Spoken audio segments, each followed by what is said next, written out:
Sekeras apapun suamimu, dia akan merasa takut jika kamu bisa melakukan 3 hal ini. Yang pertama, ketika kamu diam dan berubah tanpa banyak bicara.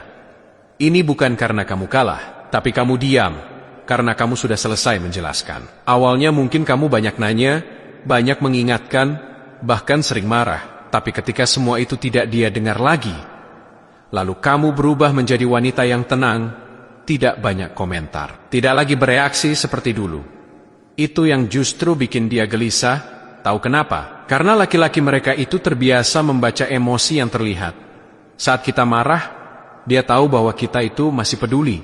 Saat kita menangis, mereka tahu bahwa kita masih berharap. Tapi saat kita diam dan kita bisa tetap tenang, disitulah dia tidak tahu lagi isi hatimu. Dan dari situlah muncul ketakutan. Dia akan berpikir, dia masih sayang gak sih sama aku? Dia lagi mikir apa ya kok? Tiba-tiba diam. Jangan. Dia sudah gak butuh aku lagi. Diam yang seperti ini bukan senjata untuk menyiksa, tapi tanda bahwa kamu mulai menjaga energimu dan menjaga harga dirimu terus. Yang kedua, kamu bisa mandiri tanpa harus bergantung lagi padanya. Mandiri di sini bukan berarti menyaingi ya, atau menjatuhkan suami. Tidak, tapi kamu punya kendali atas hidupmu sendiri. Kamu punya penghasilan, kamu punya aktivitas, kamu punya tujuan, dan kamu bahkan tidak menggantungkan kebahagiaanmu sepenuhnya pada dia. Kamu tetap menghargai dia sebagai suaminya.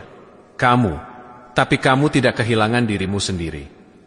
Kenapa ini bisa membuat dia takut? Karena saat kamu tidak lagi bergantung, kamu tidak mudah diatur seenaknya.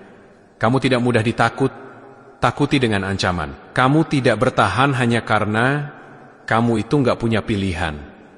Dan di titik ini dia sadar bahwa kamu bertahan bukan karena terpaksa, tapi karena kamu masih memilih untuk bertahan. Dan dia tahu pilihan itu bisa saja sewaktu-waktu berubah. Yang ketiga, ketika kamu berani melepas, bukan bertahan mati-matian. Banyak perempuan bertahan karena mereka itu takut kehilangan. Tapi saat kamu sampai di titik di mana kamu tidak lagi takut pergi, disitulah justru posisi bisa berubah. Kamu tetap berusaha, kamu tetap menjaga rumah tangga. Tapi kamu sudah punya batas. Kamu tahu kapan kamu harus bertahan dan kapan kamu harus berhenti. Jika terus disakiti atau tidak dihargai, ini yang paling menakutkan bagi laki-laki. Bukan ancaman, bukan teriakan, bukan drama, bukan nangis, tapi ketenangan. Seorang perempuan yang sudah siap kehilangan.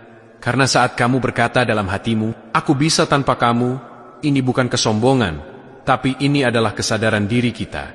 Dan laki-laki tahu kalau kamu benar. Benar sampai di titik itu, kamu tidak akan kembali dengan mudah. Bukan berarti tujuan dari semua ini untuk membuat suamimu takut, tapi untuk menunjukkan bahwa kamu adalah perempuan yang punya harga diri, punya batasan, dan punya pilihan. Karena hubungan yang sehat bukan dibangun dari rasa takut, tapi dibangun dari saling menghargai.